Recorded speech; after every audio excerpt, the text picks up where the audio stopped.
आज आपण पाहायचं आहे मल्टिप्लेक्सर. आता मल्टिप्लेक्सर ज्याला आपण मक्स पण बोलतो, तर मल्टिप्लेक्सर कसा क्रिएट करायचा आहे, त्यामध्ये कुठले कुठले गेट वापरायचे आहेत, तो कसा वर्क करतो, त्याचा आउटपुट टेबल काय येतो, हे सगळ्या गोष्टी आपण आज मल्टिप्लेक्सर नावाच्या चॅप्टरमध्ये आज पाहायचं आहे. तर मल्टिप्लेक्सर म्हणजे काय, ज्याला मेनी इनपुट्स आहेत, मेनी काय आहेत, इनपुट्स आहेत, आणि ओनली वन काय आहे, आउटपुट आहे. म्हणजे काय, मेनी इनपुट आहेत बट ओनली वन आउटपुट आहे. ते मल्टिप्लेक्सर आज आपण पाहायचं आहे. आता आपल्याला मॅक्झिमम कुठले कुठले मल्टिप्लेक्सर विचारतात, तर आपल्याला विचारतात 8x1 मल्टिप्लेक्सर विचारतात, 16x1 मल्टिप्लेक्सर विचारतात. स्टडीला आपल्याला 4x1 मल्टिप्लेक्सर आहे, 32x1 मल्टिप्लेक्सर पण असतो. पण आपल्याला मेजरली हे दोन मल्टिप्लेक्सर काय केले जातात, एक्झाममध्ये विचारले जातात. मग आता 8x1 मल्टिप्लेक्सर किंवा 16x1 मल्टिप्लेक्सर कसा क्रिएट करायचा, काय करायचं, मल्टिप्लेक्सर कसा क्रिएट करता येतो आपल्याला, हे आपण काय करायचं आहे, आज पाहायचं आहे. मग आता मल्टिप्लेक्सर बघत असताना आपल्याला माहिती आहे मेनी इनपुट आहेत आणि वन काय आहे, आउटपुट आहे. मेनी काय आहेत, मेनी इनपुट, आणि वन काय आहे, आउटपुट. वन काय आहे, त्याचा आउटपुट. मेनी इनपुट आहेत, वन आउटपुट आहे. मग आता आपण ह्याची डायग्राम क्रिएट करायची आहे. डायग्राम कशी क्रिएट करणार, तर फॉर एक्झाम्पल समजा आपल्याला 8x1 मल्टिप्लेक्सर विचारला आहे. एक्झामला काय विचारले, 8x1 म्हणजे 8 इनपुट आहेत आणि मल्टिप्लेक्सरचा एक काय आहे, आउटपुट आहे. कशी डायग्राम क्रिएट करणार, तर सगळ्यात पहिला काय करायचं, 8 टेबल हे काढून घ्यायचे, अँड गेट काढून घ्यायचे.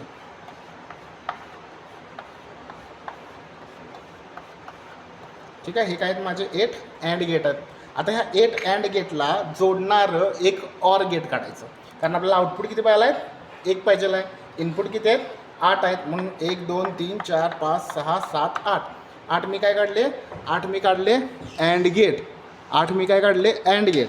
जर का तुम्ही इकडे पाहाल तर तुम्हाला बघायला मिळेल की मी किती काढलेत, 8 अँड गेट काढलेले आहेत. 1 2 3 4 5 6 7 आणि 8.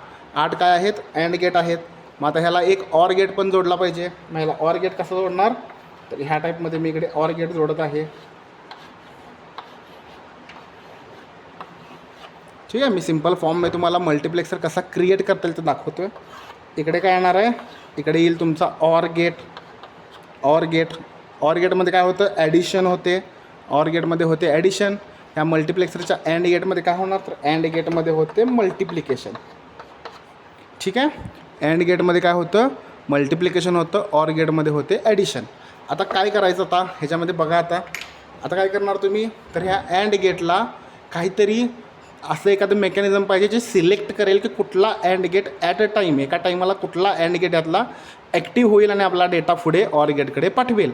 आणि ऑर गेट तोच डेटा पुढे जो ट्रान्समिशन लाईन असेल किंवा वायर असेल त्याच्या थ्रू पलीकडे डीमल्टिप्लेक्सरकडे पाठवेल. ठीक आहे, मग आता ह्यातला कुठला अँड गेट कधी ऑन होणार, कसा ऑन होणार, कोण सिलेक्ट करणार ही गोष्ट, तर जो सिलेक्ट करतो ह्यातला कुठला अँड गेट कधी ऑन होईल त्याला बोलणार तुम्ही सिलेक्टिव्ह लाईन. त्याला काय बोलणार, सिलेक्टिव्ह लाईन, जी आपण एसने डिनोट करतो. कशाने डिनोट करतो आपण, एसने डिनोट करतो, सिलेक्टिव्ह लाईन. आता सिलेक्टिव्ह लाईन्स असं स्ट्रक्चर आहे जे ह्यापैकी कुठलं तर एक अँड गेट काय करेल, ऑन करेल. कुठलं तर एक अँड गेट तो काय करेल, ऑन करेल. मग आता आपण इकडे पाहायचं आहे की कसं अँड गेट तो ऑन करेल. ठीक आहे, आता मी याला लाईन्स कनेक्ट करून घेतो. तर सिलेक्टिव्ह लाईन्स, आता किती सिलेक्टिव्ह लाईन्स हव्यात आपल्याला ते पण पाहावं लागेल. मग कसं पाहणार, ते सिलेक्टिव्ह लाईन्स किती पाहिजे आहेत, तर त्यासाठी सूत्र काय, आपलं फॉर्म्युला काय, 2n इज इक्वल टू, आता किती अँड गेट आहेत, 8 आहेत. मग मला सांगा इथं एनची व्हॅल्यू किती घेतल्यानंतर आपल्याला 8 मिळेल, एनची व्हॅल्यू किती घ्यायला पाहिजे जेणेकरून आपल्याला 8 आन्सर मिळेल.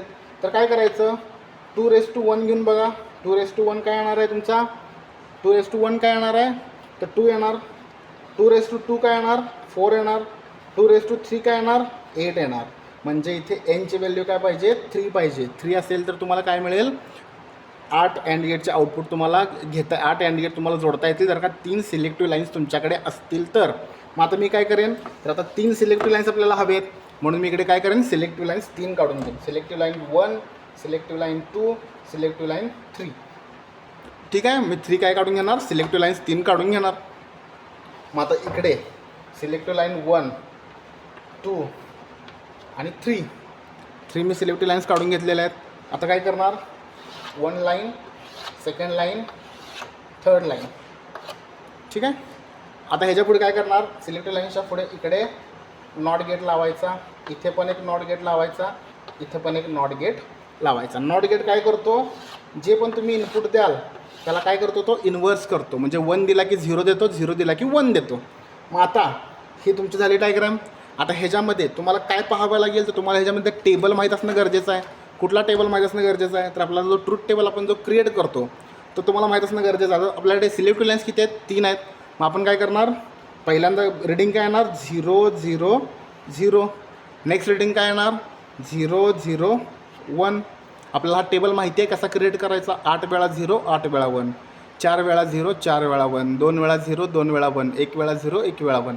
अशा टाईमनं आपण बघितलेलं आपल्या आधीच्या व्हिडिओमध्ये पण हा टेबल क्रिएट करणं ह्याच्या आधीच्या व्हिडिओमध्ये दाखवलेला आहे. रिंग काउंटरच्या चॅप्टरमध्ये मी दाखवलेला आहे व्हिडिओमध्ये. तुम्ही मला हवा असेल तर तुम्ही टेबल कसा क्रिएट करायचा ते पाहू शकता. आता मी काय करणार, हा टेबल लिहून घेणार. पहिल्यांदा काय करणार, 0 0 0 0 0 1 0 1 0 0 1 1. ठीक आहे.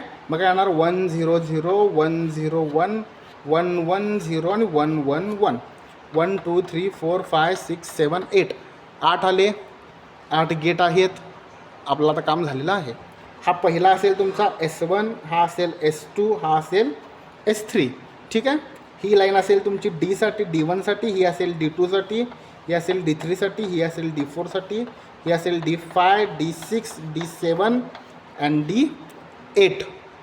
इथे किती असेल, D8 असेल या कोपऱ्यात. ठीक आहे. म्हणजे तुम्हाला आता ह्या लाईन्स मिळालेल्या आहेत. ही S1 S2 आणि S3 आणि इकडे D1 D2 D3. म्हणजे D1 D2 D3 म्हणजे काय, तर हे गेट, हा D1 हा D2 हा D3 हा D4 D5 D6 D7 आणि D8 जे आपण इकडे लिहून घेतलेले आहेत. आता काय करणार तुम्ही, जिकडे जिकडे 0 आहे पहिल्या रिडिंगमध्ये बघा, इकडे सिटीकडे 0 0 0 आहे, तर आपण काय करायचं, 0 0 0 जर का असेल तर आपण काय करणार, सगळे 0 जिथे पण 0 येईल तिथे नॉट गेटच्या अक्रॉस कनेक्शन करणार. ठीक आहे. 0 आला तर नॉट गेटच्या अक्रॉस करणार. जर का 1 आला इथे कुठे पण, तर 1 असेल तर विदाऊट नॉट गेटच्या अक्रॉस पण काय करणार, वायर त्या पर्टिक्युलर गेटला कनेक्ट करणार. आता इथे बघा, इथे काय दिलेलं आहे, D2चं रिडिंग काय आहे, 0 0 1. D2चं रिडिंग काय आहे, 0 0 1. मग आता इकडे कसं कनेक्ट करणार आपण, इकडे कनेक्ट कसं करणार, 0 0 1. एक कनेक्शन करून दाखवतो. इथे बघा, पहिलं रिडिंग काय आहे, 0 0 0. म्हणून सगळे गेट आपण 0च्या अक्रॉस कनेक्ट केले. सगळे गेट काय केले, 0च्या अक्रॉस कनेक्ट केले. हा पहिला इथे कनेक्ट केला, दुसरा इकडे कनेक्ट केला आणि तिसरा इकडे कनेक्ट केला. नेक्स्ट काय आहे, 0 0 1. म्हणून पहिला इथे कनेक्ट केला, 0 0. आता 1 म्हणजे काय, without not get me connection केलं. 1 आला, इथे 1 आला म्हणजे काय, without not get me connect केला. 0 आला म्हणजे काय, मी नॉट गेटचा कनेक्ट केला. कुठे, S3ला तर S3ला, S2ला तर S2ला मध्ये बघणार मी. आता नेक्स्ट बघा, 0 1 0. म्हणून काय करणार, 0 1 0. अशा पद्धतीने काय करणार मी, ह्याला कनेक्शन करणार. नेक्स्ट त्याच्या पुढे बघा, 0 1 1. पहिला काय असेल, 0, नेक्स्ट असेल 1, त्यापुढे असेल 1, 0 1 1. असं करत तुम्ही काय करायचं, ही पूर्ण डायग्रॅम करून बघायचं आहे. आता मी ह्याला कनेक्शन करून देतो. इकडे पहा, 0 1 1 0 1 1 1 0 1 1 0 1 1 0 0 1 1 0 1 1 0 आणि लास्ट 1 1 1. अशा पद्धतीने काय होईल, तुमची ही डायग्रॅम क्रिएट होईल. जर का 8 मार्काला क्वेश्चन आला तर ह्या डायग्रामला तुम्हाला पडतात 4 मार्क्स. हाच तुमचा ट्रूथ टेबल असेल. ह्या ट्रूथ टेबलला पडेल तुम्हाला 3 मार्क्स किंवा 2 मार्क्स आणि एक्सप्लेनेशनला तुम्हाला 2 मार्क्स द्यावे लागतील. तर ह्याच्यामध्ये तुम्हाला इकडे आउटपुट काय मिळेल, जेव्हा सगळे 0 असतील तर तुमची D1 लाईन सिलेक्ट होईल. सगळे जर का 0 0 1 असतील तर D2 लाईन सिलेक्ट होईल. 0 1 0 असेल तर D3 लाईन सिलेक्ट होईल. 0 1 1 असेल तर D4 लाईन सिलेक्ट होईल. 1 0 0 असेल तर D5 लाईन सिलेक्ट होईल. तसंच D6साठी काय आहे, 1 0 1. 7साठी 1 1 0 आणि 8साठी 1 1 1. अशा पद्धतीने ह्या लाईन्स तुमच्या सिलेक्ट होतील. ह्याला मेनी इनपुट आहेत बट ओनली वन आउटपुट आहे, त्यामुळे ह्याला काय म्हणतात मल्टिप्लेक्सर. MCQला क्वेश्चन विचारला जाऊ शकतो एक्झाममध्ये, व्हॉट इज मल्टिप्लेक्सर. तर हा मल्टिप्लेक्सर काय आहे, तुमचा डेटा सिलेक्टर आहे.